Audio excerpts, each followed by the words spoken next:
అందరూ చూస్తున్నారు, అందరూ చాలా చక్కగా వాళ్ళ పనులు చేసుకుంటూ ప్రభుతో మాట్లాడుతున్నారు. కానీ మరియ మాత్రం ఏం చేసిందండి? అతని పాదాలని, ప్రభు పాదాలని తన తల వెంట్రుకలు తొడుస్తూ ఉందండి. మిక్కిలి విలువైన ఆ అత్తరుని ప్రభు పాదాల మీద పోసిందండి. హల్లెలూయా. ఆమెకు ఒక విషయం గ్రహింపు వచ్చింది, విలువైంది ఏదన్నా ఉంది అంటే అది ప్రభువుకే చెందాలి. హల్లెలూయా. అందరూ ఏమనుకుంటారు? లెక్కలు కడుతున్నారు, లెక్కలేస్తున్నారు.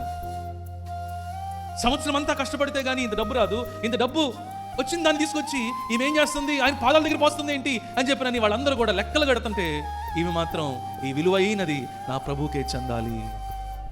సహోదర సహోదరి, నీ విలువైనది ప్రభుకిచ్చావా?